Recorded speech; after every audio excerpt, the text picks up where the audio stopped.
Welcome everyone. My name is Paul Orton, Group General Manager of Internal Audit at ANZ. Before I introduce our speaker for today's events, I'd like to acknowledge that I'm joining you from the lands of the Wurundjeri people of the Kulin Nation. I also acknowledge the traditional owners of the various lands in which you are joining us today. I pay my respects to elders, past and present, and to any Aboriginal and Torres Strait Islander peoples joining us today. In addition to my role leading ANZ's internal audit function, I have the privilege of being the executive sponsor of ANZ's Cultural Diversity Employee Network. ANZ is proud to be hosting this event, Make Your Mark as an Emerging Leader, in partnership with Julie Chai and the Asian Leadership Project. ANZ has been a supporter of the Asian Leadership Project from the beginning, and we're proud to host the launch of the project's Melbourne chapter in 2018 at our head office with our Group CEO Shane Elliott and then Race Discrimination Commissioner Dr. Tim Soutphommasane. ANZ operates in more than 30 markets with representation in Australia, New Zealand, Asia Pacific, Europe, America and the Middle East. We consider an inclusive and culturally diverse workforce critical to executing our strategy. We have a plan to build, celebrate and leverage the diversity of our workforce and drive an inclusive environment across the organisation for strategic advantage. Today, we are fortunate to hear from Ranjani Vaidya, Group General Manager, Digital Portfolio at Mirvac. Ranjani is a transformation executive with experience across delivering business critical and at-scale programs within the financial services industry. Prior to joining Mirvac, Ranjani worked at Westpac Group across various areas of the bank and was recognised for her contribution to a complex enterprise program with the CEO Award. Before that, she was at Goldman Sachs, co-leading the Asia Special Situations Group. Ranjani is a chartered accountant by background and started her career with PwC in India and the UK. She came to Australia with her husband and son in 2006 and being offered a role with EY and has since called Australia home. Ranjani has led many trailblazing efforts to promote cultural diversity in leadership across corporate Australia. She was awarded the Dr. John New Fellowship from the University of Sydney in 2022 for her contributions in the space. Ranjani co-developed the cross-industry ASLP mentoring program, creating advocacy for diverse talent. Ranjani will share with us how, as an emerging leader, the way you introduce yourself can maximise the impact you have on others. I'm sure we'll all get a lot out of the session. I ask you to join me in welcoming Ranjani. Thank you. Good afternoon, everyone. At first, I would also like to acknowledge the traditional custodians of the land from where I dial in, which is the Gadigal people of the Eora Nation, and also acknowledge the lands from where you are respectively dialing into this call, and pay my respects to all elders, both past and present.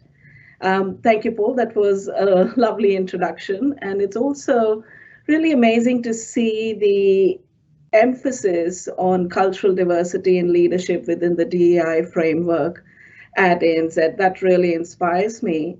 And I would also like to express my gratitude to both Fiona McDonald, Global Head of DEI at ANZ Bank, and Julie Chai, CEO of Asian Leadership Project, for this wonderful opportunity. Fiona, I heard you at the Dr. John New Fellowship panel discussion where you shared the wonderful initiatives that the banks put in place, especially with the DEI focus on cultural diversity. That's just wonderful to hear that the banks focus on advocating for talent in this space. And Julie, I've known Julie over the last 5 years, and for those who know her, she's a very inspiring leader and relentlessly advocates for promoting Asians into Leadership Project. I've had a wonderful collaboration with Julie over the last 4 or 5 years, and especially in the context of the mentoring program, the pilot that we launched last year. It is a very unique offering in the sense of bringing diverse talent and connecting them with mentors from various backgrounds and various industries on a common platform called Goji. And also it provides a very safe space for people to talk about things that are specific or fall at the intersectionality, as Julie calls it, between leadership, career pathways, and cultural backgrounds. So it is a distinct honor and privilege to be here today. So thank you so much. And Karen, good to see you again. And it was wonderful to be introduced at the Dr. John Yu Fellowship. So I'm in great company here. And if I do, like, it's a big crowd, so it is about leadership. If I do hesitate or lag behind, please help me here. So I'm looking forward to my co-panel here. Thank you. I look forward to the next 40 minutes to just share through my experience and some of the learnings that I've had over the course of my career and provide some enablers for people to take away on the topic, making your mark. And before I joined Mervac, when I did Welcome to Country, I would say elders past, present, and emerging. And that's what I had heard a lot of my leaders say Welcome to Country in that way. But recently in another event, which our Group GM for Sustainability at Mervac, Sarah Clark, mentioned about a conversation she had with an Indigenous leader who said the word emerging is a bit presumptuous, and it is basically elders are not defined by their age or by their gender. It is more their standing in their community, their wisdom, and what the impact they have on their community. They are role models, and hence they are recognized as an elder in that community. So, and they have earned that respect through role modeling some of those behaviors.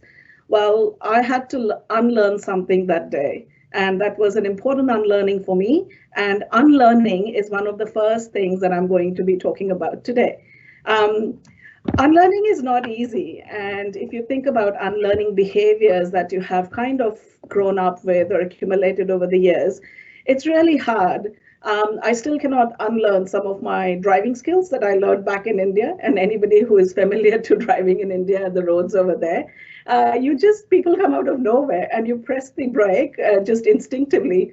Imagine when I did that at my first driving lesson here. I've never passed and I haven't gone back to give my test again. I'm a bit embarrassed by that, but it just shows that unlearning is not easy. But I'm glad that the unlearning, I've just restricted my inability to unlearn to the driving skills, whereas on the professional front, I have unlearned quite a few things. So talking about unlearning and the unlearning from my driving skills, you've heard that my background, I'm of Indian heritage. I came to Australia in 2006 when I was 30 years old. So your behaviors are well established by 30. And you come here, and I had a job with Ernst & Young with a visa sponsorship for myself and my family. And I was really ecstatic. I was thrilled. And I had worked in PwC in India and in the UK and thought that, well, I have this under control. I should be all right. But little did I realize that it was going to be a bumpy ride, just coming to a new country, coming to a new culture, coming to a new organization. And at that time, there were no role models. I was the only Indian female in the banking practice. And you can't be what you can't see is one of the saying that we're all quite familiar with, especially from a diversity perspective.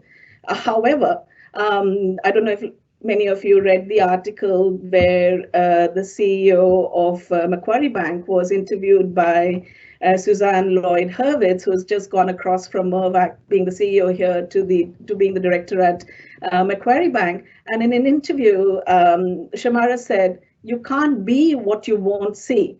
So that's phenomenal. So I think back then I didn't know this, but if you just think for a minute, that is very powerful. But coming back to my story, back then, if I just did what you would do as what Romans would do. So you try to blend in, you assimilate, you try to kind of embrace the culture and try to integrate yourself very well. And as a young girl, I grew up in India in a traditional Hindu conservative family. And during my upbringing, I've been taught, don't stand out, blend in, assimilate, all the things. So yeah, it just comes naturally to you. So what do you do when you're observing new behaviors, new cultures? While you become a very good listener for sure, but it also makes you the quietest person in the room. So when I came here first, for me, trying to assimilate, be it with work practices or after work culture.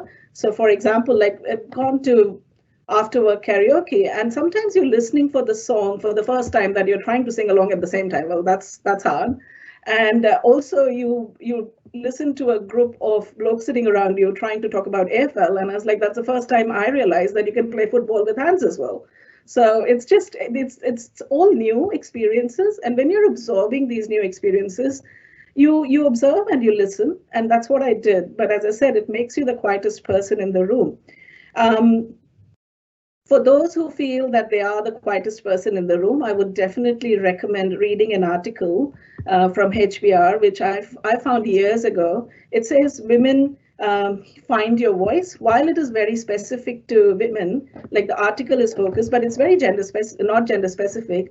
And it has got some great tips, like if you are the quietest person in the room, how do you build upon your presence? It's got tips like the mastering the pre-meeting, asking questions. If you can't introduce and butt in, then maybe have a closing sentence. So there are lots of ways to find your voice in quiet meetings, and that's something I would certainly recommend as a good read. Another thing was, as I was growing up, the family values that I've grown up with is being diligent, hardworking, striving for excellence. And when you do that, when you come here and you do that, and you try to strive for that excellence by spending long hours at the office, it did come quite as a shock to me when in my performance review with my manager, it came across as overcompensating for inefficiency. I was like, hold on, what did you just say? It was like, just because I'm spending all these hours at the office because I'm really dedicated. That was another like an eye opener for me. So another phrase that I've come across quite frequently is squeaky wheel gets the oil, which is like, when you've grown up saying, don't bring me a dead horse, find all the solutions to the problem, work out the options, and then come to me with a recommendation. But if you try and do that here, it is like, okay, why didn't you come to me earlier? Or why didn't you share the problem you're having? So very different and in contrast, like upbringing and behaviors and values. I've also heard a lot of female leaders saying, fake it till you make it. But I was like, that one has left me pondering still. I can't get my head around that because it's just something that doesn't sit with you. So the very first unlearning that I have is don't blend in, stand out, but stand out for the right reasons. Stand out for who you really are.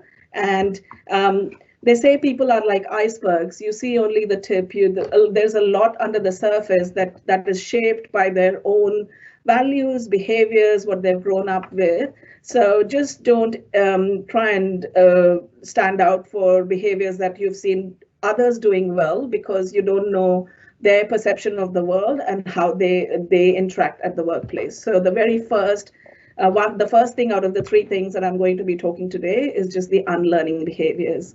And I'm going to pause there for a minute, because from the audience, if you're thinking you're just going to sit there and listen to this, no, you've got some questions and some work to do. So if you can all log into menti.com, you can do it via your phone. So if you join at menti.com, I will do the same. And in the code I've put on the chat box here, which is 55958780. Has that have people been able to log in? Give it a few more minutes. And the very first question up there is, what are some of the behaviors you wish to unlearn? I think unlearning is a very important thing. And I really want to hear from people as to what are some of the things they find themselves they need to unlearn. Got the responses starting to come in. I've got 2 or 3 responses, so I'm assuming people are still logging in through their phones and finding it. I think I'm having difficulty as well sharing the presentation through the live Teams link, so we'll can send the slides out later. So some of the things that I'm starting to see on the word cloud is it's saying yes to everything, people pleasing, quiet in a meeting, self-identity, overthinking. So there is a lot coming up on the word cloud, and really it aligns to what I've just said. There is a lot of things that we've seen and observed, but when it doesn't, it's not relevant in our context, it's the unlearning comes in. That's a nice segue into, so there's still things coming up on the word cloud and can share this. It's just a nice segue into the second point that I'm going to be talking today is the dominant strengths. So I'm somebody who's a very strong believer in strengths, and each of us have got very unique strengths. Now, some of them may be common to each other, but the combination of the strengths you have is very unique to yourself. And as a leader, I've always tried to understand each of my team member, what their background, what makes them tick, what are the things they aspire for. So just being able to understand your strengths can be quite a strong enabler as a leader. And for the first time today, I don't think I've actually openly talked about my strengths at any forum, but I'm going to do that today. So just to give a little sneak peek into who I am, and also how my strengths I've leveraged my strengths to be able to shape up my career. So the very first one that I called out was I was just interested in people as individuals and understanding their backgrounds, and there's a curiosity to learn about them, which is, if you look up Gallup, it's called individualization. That means I'm really intrigued by people's qualities and really what makes them unique. I'm going to share a couple of more strengths. So as an individual, I'm always interested in taking something from good to great, like it's called maximization. So maximization of people's potential, your own potential, of work potential. So that's the second one. The third one I'm going to share is just being fascinated by ideas and being curious about things. So that's called ideation. And the last one is being strategic. And a few people have called out to me that I am quite strategic. But when I just unpack that, it is like you see an opportunity where others see a problem or a challenge or a hurdle. So for me, it is just the ability to be able to understand what people's strengths are and play to your dominant strengths. I've done my chartered accountancy and started my career in finance. Even when I was in finance, I've always kind of tried to look at the change side of things as opposed to the run side of things. When I was in audit, I used to look for consulting gigs within the big four firms. So it's just what attracted me, what inspired me was the change, was transformation, and getting from point A to point B, and doing that with the support of people, like leveraging the team strengths to get to a common goal. So I hope that I'm shared my strengths. As I said, it's the first time I'm sharing it. So I just hope that helps people understand why strengths are so important, and enabling them in the workplace context and in your team's context. And when I say enabling them in the team's context, is each of your team member has got such unique strengths. Learn from them, capitalize on it, and collectively as a team, that is a very powerful group of people then with complementary skill set to achieve a common goal. And how do you identify your dominant strength? And well, if you hear me speaking to any of my mentees, there are things like you can identify with the skills that you're naturally born with, that you kind of people notice you're good at doing, you develop them over time. You can also look at the last 5 or 10 career accomplishments you've had, and you can when you're happy doing something, that is your dominant strength. You may also take a Gallup Strengths Finder. I've done that with a lot of my teams to be able to identify your strengths. You can, once you've identified your strength, the key here is to be able to identify the words and the adjectives that define your strength. And when you put that into your CV or into your personal value proposition, or when people see that behavior in your day-to-day, work, that people start associating you with that dominant strength. So I very strongly recommend to play to your strength, and that's what makes you unique, and that's what makes you stand out. And you do it in an authentic way because you know deep inside that that's who you truly are. And when you start practicing that in your day to day, it starts coming naturally to you, and people start identifying you for that strength. You start to build your brand through that. And in the introduction, we talked about elevator pitch. If you can have something prepared and practiced, and that is something that truly reflects who you are, and you can mention it in an elevator pitch to somebody that is, you're surely going to create your mark, but you do it authentically because that's what you are. That's who you are. I will pause there for a minute because there's the second question coming up on your Menti.com, and I would like you to all identify what is your dominant strength. And some people may have taken tests before or found out their strengths, but something that you just identify yourself with. So if you can start putting those responses in, we can see collectively the strength of this group or this audience that's joined the call today. There's some really powerful one emerging, things like communication, efficient, kindness, fast learner, curiosity about people. You can suddenly just see, if you do this with your teams, the collective power of that team is just phenomenal.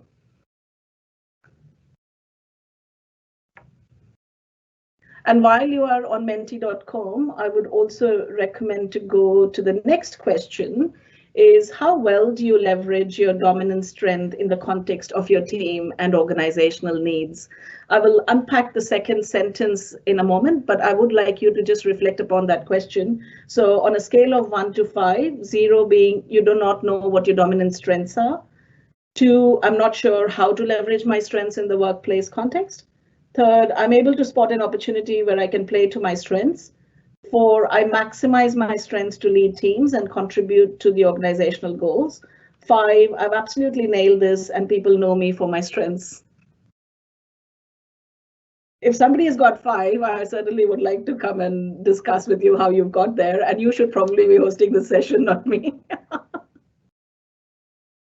The responses are still coming in. I can see the dominant response, like the most popular response is I'm able to spot opportunities where I can play to my strengths, and closely followed by I maximize my strengths. And I have 2 people who have said they have absolutely nailed this. I'm very keen to hear your story. Julie, please find out and we'll invite the person to the next session. Wonderful. And just with the COVID pandemic as well, like we've all had to unlearn so much, embrace new ways of working. Oh, cool. We can actually have the Menti on the screen. Thank you. I was just saying that through the COVID pandemic, we've all had to unlearn so much, and especially embrace new ways of working. And sitting behind screens, leading large teams, how do you do that unless you're able to connect with people and have that trust of your team and able to lead with impact and influence? And I think it comes down to knowing who you are as an individual and also being able to play to your dominant strengths. I'm just letting a couple of minutes for people to absorb the word cloud that's been shared on the screen. I also made a like in the question, you would have noticed that how do you leverage your strengths in the context of your organizational needs? I would like to share a personal story. So back in Westpac, when I was in finance, I used to be part of something called a B Academy, which was our creating advocacy for learning content, leadership content for our group. And I thought I was invited to that group. I felt quite special being invited to that group because I was always curious and I wanted to learn. And I'd also contributed to a program called Leadership Horizons. And this was quite a few years ago. And one of the, as we were getting into framing up the inclusion and diversity kind of initiatives within Westpac, one of the senior leaders asked me to put together some initiatives in this space. And I was like, okay, being the strategic person that I am, I went away and started looking at lots of cool ideas, lots of initiatives, what we can do, started talking to people, collaborating, all of that. But then I had a conversation with the head of D&I back then in the organization, and she asked me, and Sam asked me a question as to, what does it mean for you? Like, why is this important for you? And you are a diverse leader. How would an inclusion and diversity initiative help you as a culturally diverse leader? I didn't prepare for that question. I was just busy going away, working out what the initiatives should be, what some of the events we could organize, and what we could do. That question made me really sit back and think, okay, what is my story? Like, why am I doing this? Why am I being asked to lead this initiative? Is it because I look different, or is it because people are really interested in my story or my perspective? Well, as through that, when I was able to unpack that in my own context, it was an aha moment for me, because I was able to truly understand as a leader in an organization, what are the things that would support me to help me grow and develop my career. And through that, came up with a pilot initiative on the shadowing program, which was to basically help diverse candidates shadow senior leaders across the group. We did that pilot in finance. It was quite an insightful pilot, because it was not only for the diverse candidates, but it was also for the sponsors or people who were being shadowed, because it was a bit of a reverse mentoring. It was a bit of a eye-opener for some of the cultural backgrounds and beliefs and values that people came and talked about it. So it created a lot of curiosity. The pilot was hugely successful, and it's through that when I was looking for people to come and speak to at my panel event is when I came across Julie, and that's how I've known her. So this initiative helped me build quite a wonderful connections across this. And the pilot was successful and got scaled up across the group. So I'm sharing this story with the intent that when I was looking at it as something that I was asked to do, to kind of flip it on my head and wonder does it mean in my own context? What does it mean from my story perspective? I was able to create something that was really quite an important contribution. So I would encourage everybody to think about, what is your leadership story? So you start with unlearning the behaviors that you've just been doing because you've seen other people doing it. Stand out for who is the real you. Look at your strengths, maximize your strengths, but maximize it in the context of what the organization needs, and volunteer for those opportunities. There might be things that people kind of put up their hand for, but it also helps like discover new strengths or opportunities that you may not have come across before. So as I was developing that shadowing program content and questions and what it would all look like, I came across this quote, which was quite powerful, is be the change you would like to see. And so that kind of triggered me on my change journey. And I started looking at, okay, what are the things I would like to do? And I unpacked it in my own context. I was like, I surely want to move from in finance to being in transformation. And that's what led me to my transformation roles. And the first job I took was within Westpac, moving across to lead the transformation office for the mortgages business. And again, it's when you unpack it in your own context, you're able to link it back to where the opportunities are, it opens doorways and pathways. I've got a question here, and I'm just reading this out.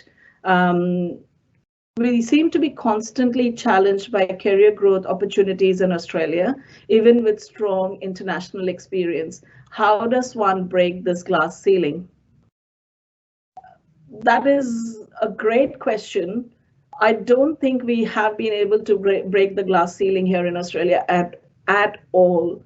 And Julie can share some of the stats on the cultural diversity representation. It's simply put, it looks like a Christmas tree. You've got majority of people, your teams representing various backgrounds, your customer base representing various backgrounds, your stakeholders representing various backgrounds and coming from different cultures. But the top looks very, it's a pointy top. So there's far and few positions, but even those, it's been very difficult for diverse leaders to get to that. But it is conversations like these, it is conversations and awareness, and in the context of your own self, but also in the context of your organization. So for example, as I said, a simple initiative, which was, I could have perceived that initiative to come up with an inclusion and diversity initiative as something that I'm being asked to do or tasked to do, or just because I look different, I'm being asked to do that. But it's not that. It is, we are all responsible for having the conversation in this space, creating awareness, and being able to kind of advocate for this really important change at all our levels.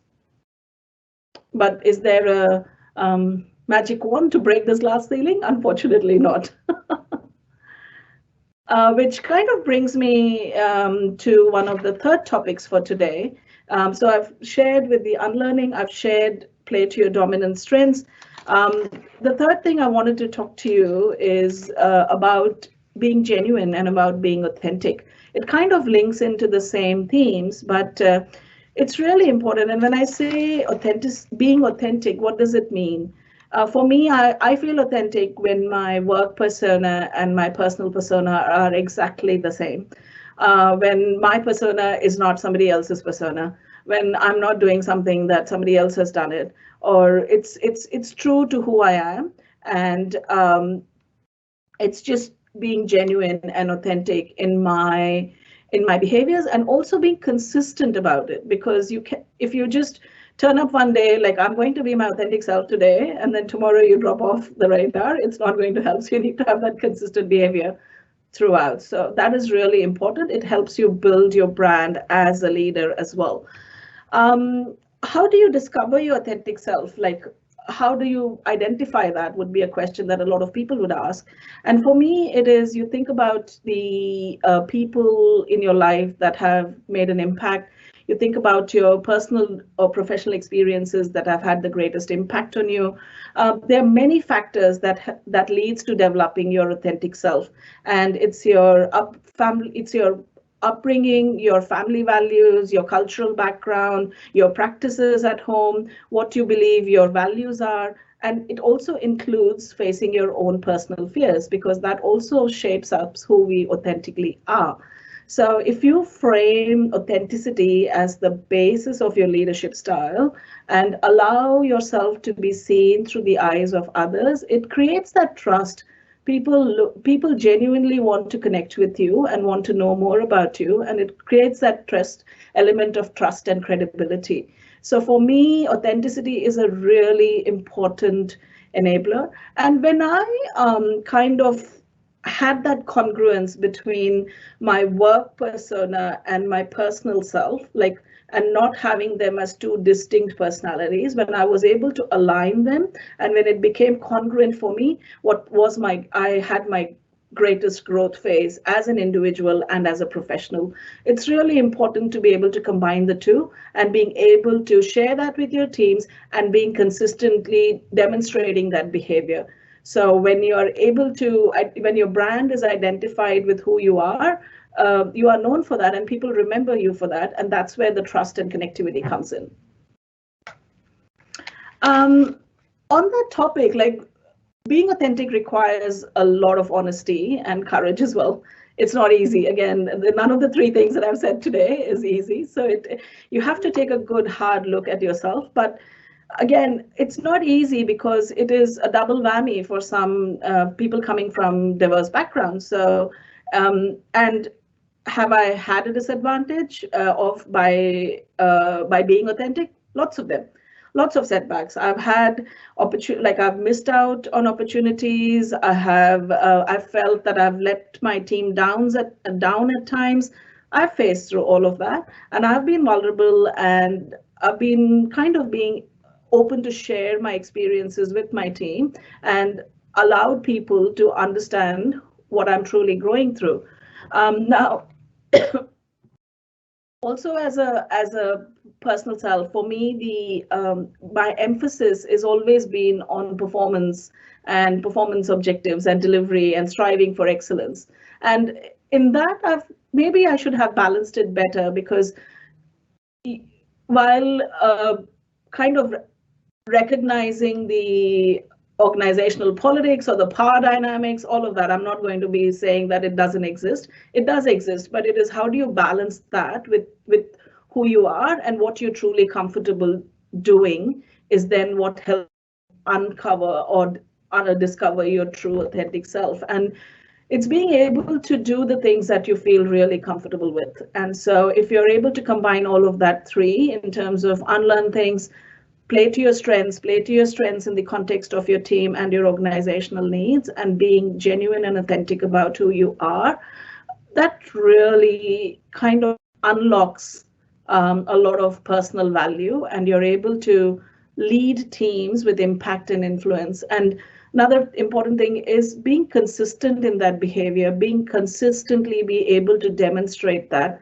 when people talk about you, it's perceived as your brand. So whatever it may be, and you've all shared some strengths, whatever it may be, as long as you're able to pack that all into your leadership story, and you've got your strengths and your values as your true North Star, and then being able to play that into the opportunities that come across, I think that's where you learn, and that's when I've had my growth, like greatest growth in my own personal life, personal self and professional self. So that's what I would like to just conclude at by saying that if I didn't share it before, one of my strengths is being curious and learn. So learning it comes naturally to me. And also it is the need to keep going. So setbacks may come, and when you're your authentic self, you may have more setbacks. But it also brings a lot of resilience. And when you don't win something, you always learn something. So have faith, take a leap, and I leave that on that Zen proverb. So I just wanted to kind of share those three things which have helped me grow my own self in the context here in Australia. Thank you. I think we can open up to some Q&A. Okay, we've got a few questions coming through. Yes. So the first one we have here is, as we go up the hierarchy, the number of leadership positions just decreases dramatically. How can we be a leader if we don't even have a team to manage? Is there another path beside leadership? That's a great question. And I think the first thing is to understand, do you want to be a people leader? Do you want to be responsible for shaping and influencing people's careers?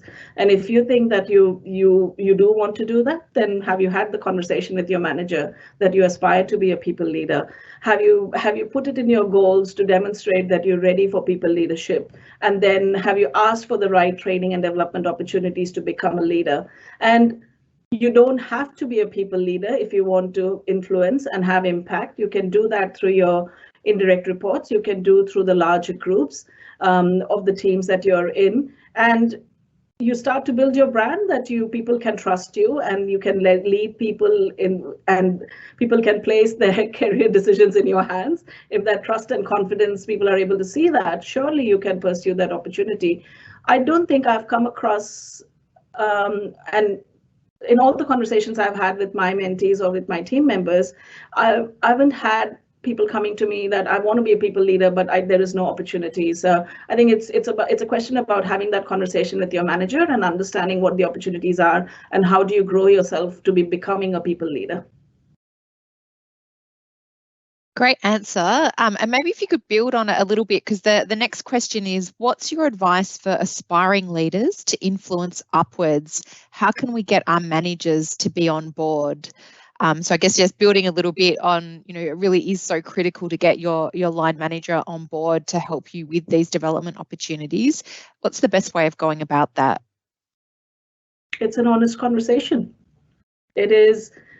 I think if you do the three things that I've asked today in terms of knowing your strengths, because when you try and list down the 4 or 5 important career milestones you've had, and you kind of unpack that in the context of what was the situation, what was your contribution, and what was your accomplishment, and how you got there. I think it's very important to be able to articulate how you delivered that outcome. If you're able to share that with your manager, and in the context of the challenges or the objectives for the team, you're able to create, like, you're able to have an honest conversation with your manager and being able to tell them that if you aspire for something, unless you share it and let your aspirations known, you're never going to get there. So, and I'll share this important learning I had. I am generally an introvert person and I'm quite shy. But when I was going through my own leadership training programs and everything, one thing that has stuck to me over all these years is when I was doing the Women Leading at Westpac, and my coach Reena Mathis back then said, Ranjani, if you don't ask, how are you going to get it?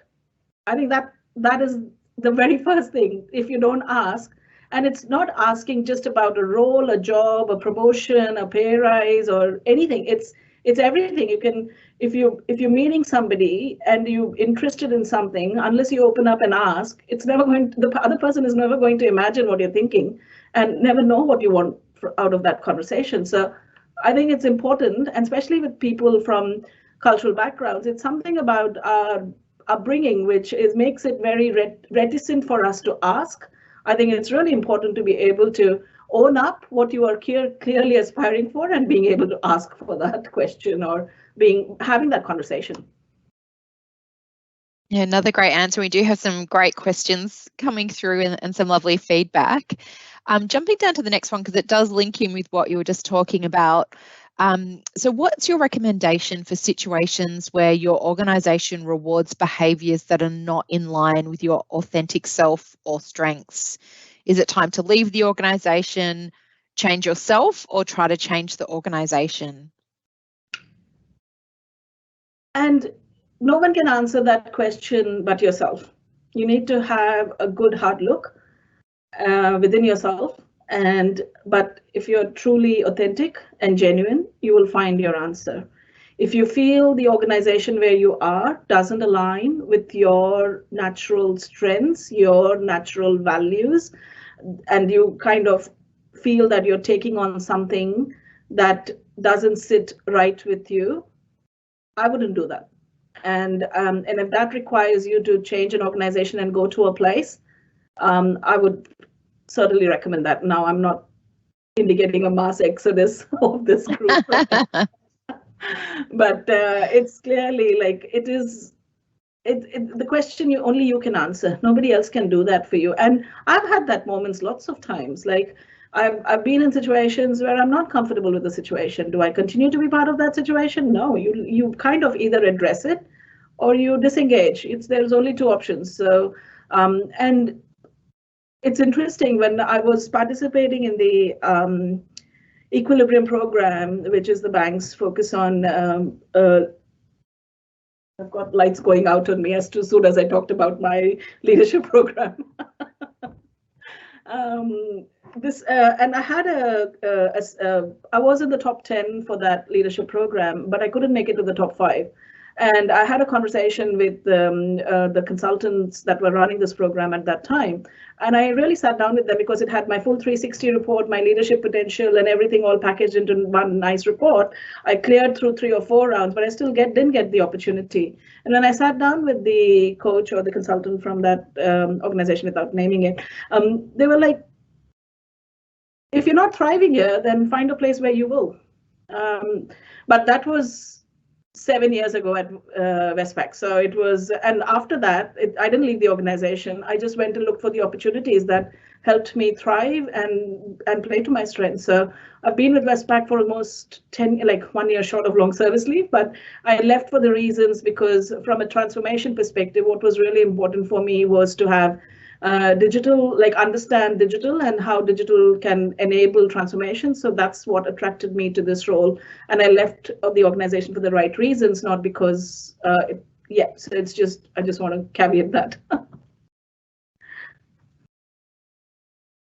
And you actually answered one of the other questions, which was about how do you know when it's time to leave an organisation? So already kind of addressing the other questions that are coming through. Just to add to that, Fiona, like when I unpacked my strengths and then started building my value proposition as to what I truly bring to the table, when you do that exercise, self-exercise, it's very self-illuminating. You naturally kind of uncover what you want to do, and then you try and look for the opportunities of how you'll get there. So it's whether the timing is right, whether the organization is right, whether it aligns, it all comes back to having that honest self-assessment first.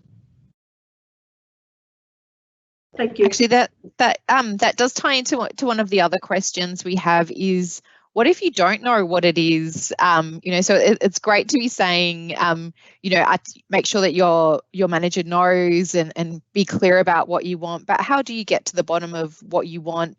And particularly, going back to one of the earlier comments you made about you can't be what you can't see. What if you've never seen it? So, which can make it really challenging to articulate it. Do you have any advice there? Like, did you have any particular role models? How did you decide what you wanted to do?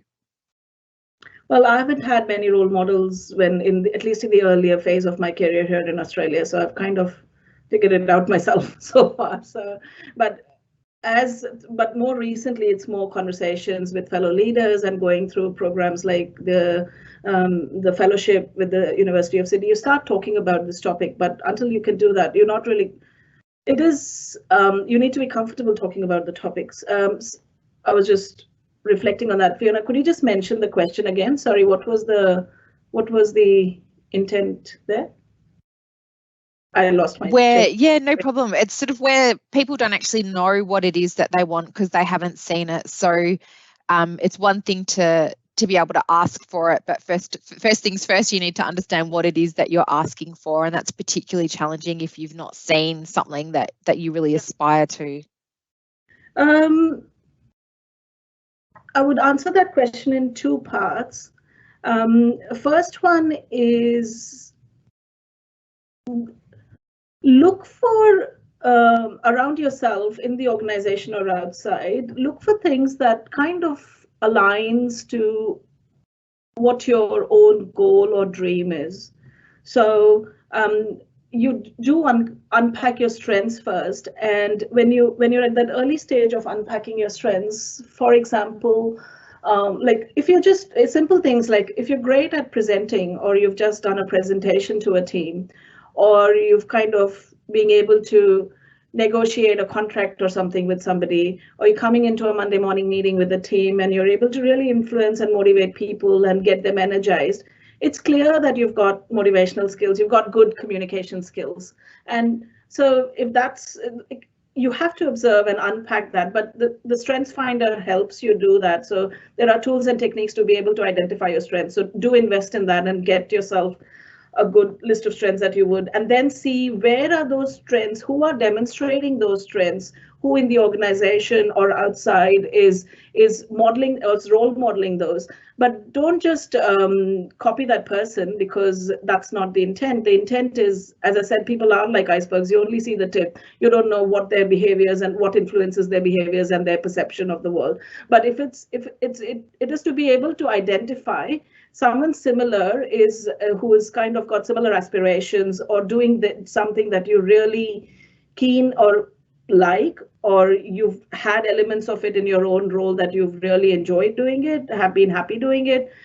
That's one way. Second is have a conversation, and have a conversation with people who feel similarly, or have a conversation who has done something like that, or even talk to your manager about it, that this is actually putting it up front, like I'm trying to discover my strengths and I feel these are X, Y, and Z. Do you think I demonstrate this? Do you observe these? Can I have an opportunity to demonstrate them more actively? Or can you help me find an opportunity where I will be able to leverage those strengths? It comes back to a conversation. I genuinely recommend people to have that conversation with your manager, with your peers, with your mentors, whomever you feel comfortable having that conversation, please do. Yeah, thank you. There's some great feedback and lovely comments coming through. I think we probably have time for one last question. And I think I'll go with the one that's talking about how do you build resilience and reset? So recognizing there are setbacks and missed opportunities. Really keen to hear from you. You know, how do you build resilience and keep on going when we know it's not always easy? That's a whole topic in itself. You only have 1 minute. Yes. I would say just pause. Don't try to react. Just pause and understand, reflect, reset, recharge before you respond. I think that's the most important thing. Just pause and just think through. And if it needs, you take the time away. And as leaders, especially if you're people leaders, and if you don't feel like you've got it to the energy and the energy to motivate your team or motivate your people, just step back.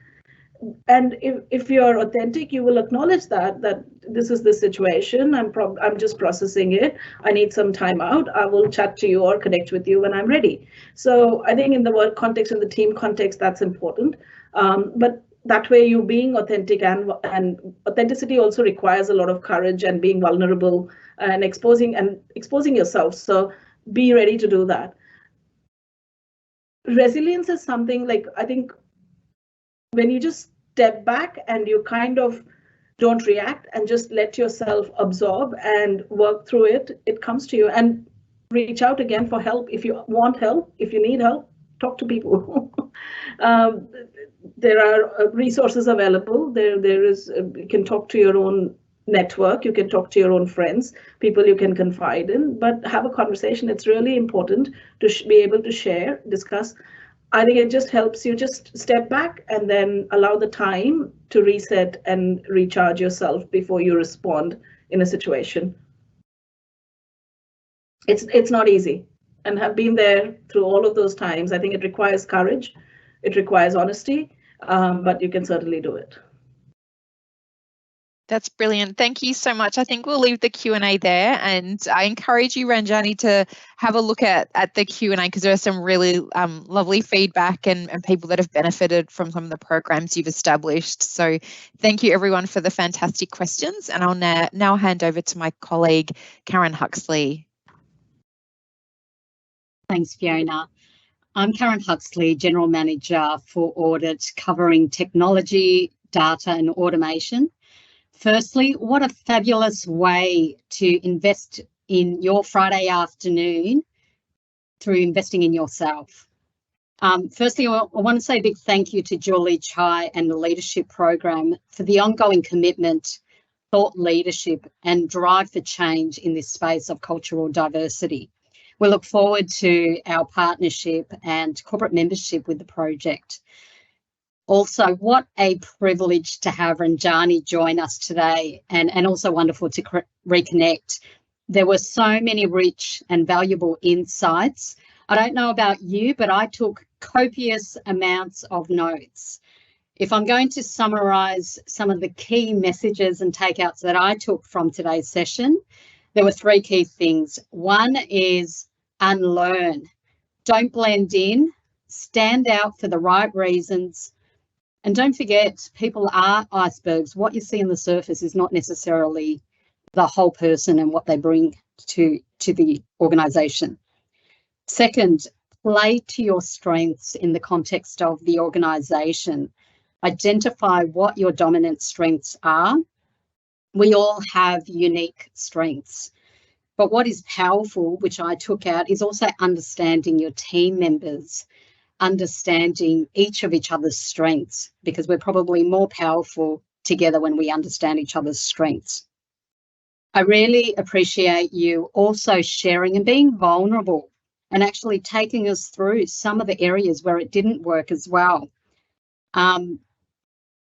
I really like the idea of the shadow program that you implemented in finance and the reverse mentoring and how we can actually learn from each other, including our senior leaders learning from us. And I love the number of quotes that you pulled out, such as being the change you would like to see. The third item is being genuine and authentic. Authentic with regards to your work and your personal personas and making sure there's alignment there. So a big thank you, a lot of insights there, and hopefully you will all take those insights and learnings and apply it in your work day to day. Finally, I do want to call out with the support of our executive sponsors, Richard Yetzinger and Paul Orton, and together with the D&I team, we are revamping the Cultural Diversity Network. So please stay tuned. And I'd like to end, as Paul called out, we consider ANZ as an inclusive and culturally diverse workforce, which is critical to the execution of our strategy. Thank you and enjoy the rest of your day. I might quickly pass to Julie in case she's got any final words. Thank you. Thank you so much, Team ANZ, for hosting a fantastic virtual event. And I agree, Karen, what a way to spend your Friday afternoon, a power hour of learning from Ranjani Vaidya. Thank you. It's been so wonderful working with ANZ over these years, especially with the support of Shane Elliott as well in launching the Melbourne chapter back in 2018. I look forward to working very closely with ANZ to support your development in cultural diversity and across other intersectionalities as well. And thank you all for joining us today. Much appreciated. We hope you've gained a lot out of this event. Please do share your experiences on LinkedIn and tag all of us. We love to see what you learn. And as you know, if you attend an event for your professional development and don't implement any of the learnings within the first 48 hours, you just might forget it. Okay, so rely on your notes. I've also taken copious notes like Karen. So I look forward to your experiences on LinkedIn, and I look forward to seeing you in the near future again. Thank you. Thank you so much. Thanks all.